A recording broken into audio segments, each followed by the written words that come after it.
브렌트포드의 프랑크 감독은 첼시전 승리를 거둔 이후에 인터뷰에서 이런 얘기를 하기도 했었습니다. 언제든 에릭센한테 공을 주면 됩니다. 해법을 어떻게든 찾아내거든요.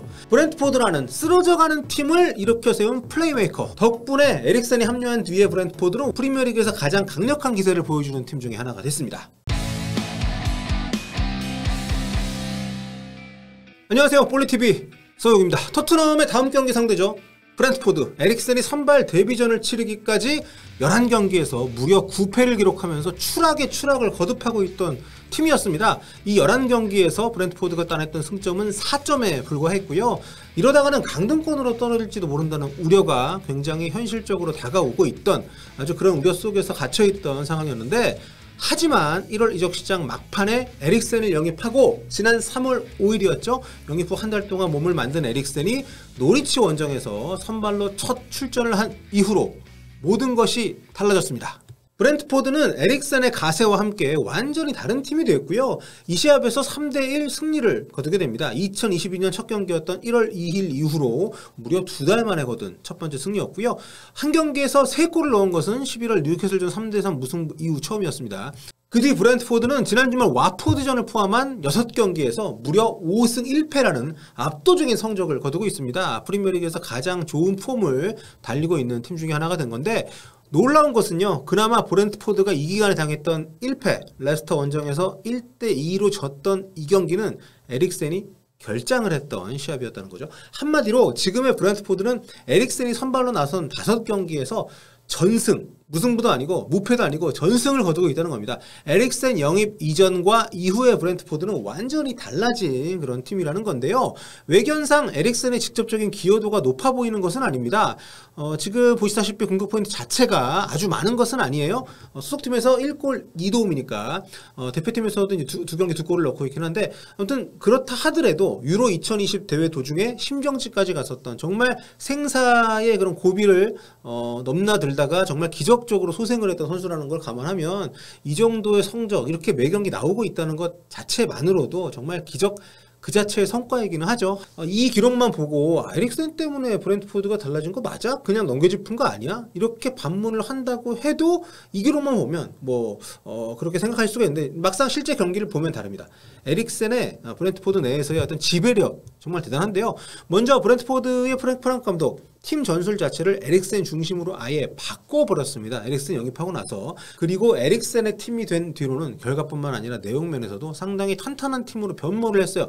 이달 초에 첼시를 4대1로 대파를 했던 경기 기억하시죠?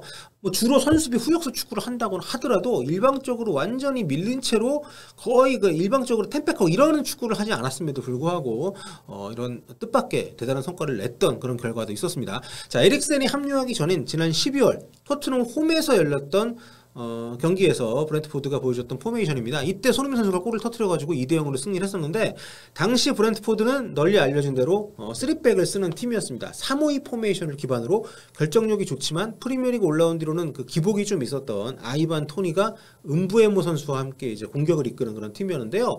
하지만 에릭센이 합류한 이후 그 전까지 쭉 3백만 썼던 브렌트포드는 포백을 쓰는 팀으로 확 바꿉니다. 포백 기반으로 주로 4-3-3 포메이션을 가동하는 그런 팀으로 완전히 전술을 바꿔버렸어요. 여기서 에릭슨은 중앙 3미들의 중심에서 팀의 방향타 역할을 맡고 있습니다. 방향타 잡는 역할을 맡고 있습니다. 브렌트포드의 프랑크 감독은 첼시전 승리를 거둔 이후에 인터뷰에서 이런 얘기를 하기도 했었습니다. 언제든 에릭센한테 공을 주면 됩니다. 해법을 어떻게든 찾아내거든요. 감독의 이 두 문장에서 지금 에릭센이 브렌트포드에서 하는 역할이 그야말로 잘 압축이 되어 있는 거죠. 브렌트포드라는 쓰러져가는 팀을 일으켜 세운 플레이메이커 덕분에 에릭센이 합류한 뒤에 브렌트포드는 완전히 다릅니다. 그 전까지는 정말 중하위권의 정말 흔한 팀의 성과였다면, 지금은 챔스 진출권 티켓을 노리는 팀들보다도 훨씬 좋은 그런 성적을 내고 있는 거죠. 프리미어리그에서 가장 강력한 기세를 보여주는 팀 중에 하나가 됐습니다. 그리고 이건 지금 어떻게 보면 토트넘에 딱 필요한 그 자리가 비어있는 역할이기도 합니다. 그래서 계속 지금도 에릭센 토트넘 복귀설이 나오고 있는 것인데, 이 얘기는 아직 구체적인 것은 나온 게 없기 때문에 아직 시즌도 종료가 안 됐고 이번엔 더 얘기를 안 하도록 하겠습니다. 지난번에 제가 2차례 에릭슨 선수 관련 영상을 만들었었는데 한번 참고를 해보시고요. 자, 스탠포드 브리지 원정에서 4대1 대승을 거뒀던 첼시전 같은 경우에는 뭐 상대가 워낙 강팀이고 또 첼시 맞춤 전술을 쓰느라고 이렇게 이제 5-3-2 형태로 아주 타이트한 수비 라인을 형성하는 축구를 구사하긴 했습니다만, 그러면서도 마냥 장극이만 한 것은 아니에요. 수시로 속공을 전개하면서 굉장히 좋은 축구를 보여줬습니다. 그리고 여기서 에릭슨 선수가 낮은 위치에서 정말 이날은 거의 뭐 축구 도사처럼 첼시를 아주 뭐 농락하는 그런 연결들, 수비와 미드필드 사이에서 굉장히 아주 노련한 모습들을 보여줬던 게 아주 인상적이었습니다. 자, 그래서 지금 브렌트포드는 에릭슨이 선발 출전한 5경기에서 무려 13골을 뽑아내고 있는데요. 경기당 2.6골인데 에릭슨이 선발로 뛰지 않았던 올 시즌 브렌트포드가 치른 28경기에서는 총 득점이 28골이었습니다. 경기당 딱 한 골 넣는 팀이었다는 거죠. 근데 에릭슨 합류 이후에 무려 2.6배나 득점력이 향상이 된 것이죠. 이렇게 공격이 세지고 또 팀 전체 밸런스가 잡히니까 수비도 좀 수비력도 좋아졌습니다. 올 시즌 브렌트포드는 통계에서 보듯이 기존에는 경기당 1.6골씩 매 경기 실점하던 팀이었는데 에릭슨이 합류한 뒤로는 한 골이 줄어들었어요. 실점이 절반 이상으로 줄어들었습니다. 이렇게 중하위권에서 고전하는 수준의 팀에게는 정말 상점 벽해와 같은, 그것도 시즌 도중에 좀 엄청난 겁니다.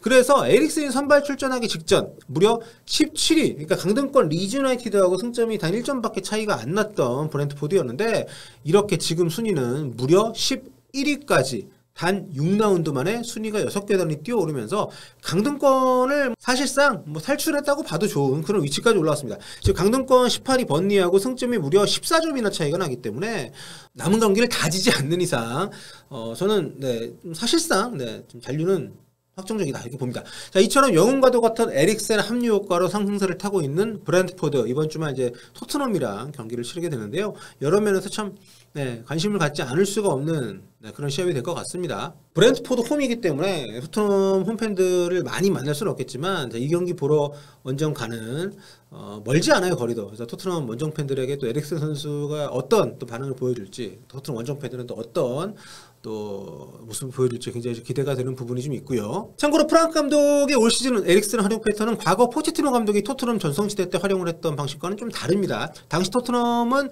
4-2-3-1 포메이션을 주로 썼고요. 에릭슨이 공격과 미드필드 중간 3선이 아니라 2선에서 공격의 실마리를 풀어주는 역할, 또 마무리까지 지어주는 역할을 했습니다. 윙어로 나올 때도 있었고, 반면에 토트넘하고 비교를 하면 올 시즌에 그 브렌트포드에서 4-3-3 작동 방식 자체가 좀 많이 다르고요. 과거에 비해서는 그래서 에릭슨이 조금 낮은 위치, 3선에서 위치를 좀 많이 하고 여기에서 빌드업 과정에 본인이 수비에서 볼을 직접 받는, 그러면서 앞쪽에 스타트 끄는 선수들을 잘 찾아내서 기막힌 패스를 넣어주는 장면들을 많이 보여주고 있습니다. 그리고 이 과정에서 기존의 3팩 체제로 좀 더 아래에서 공이 머무는 시간을 길게 가져갔던 브렌트포드가 에릭슨 합류 이후에는 포백으로 바꾸면서 에릭슨 중심으로 노골적인 변화를 준 게 큰 도움이 되고 있는 거죠.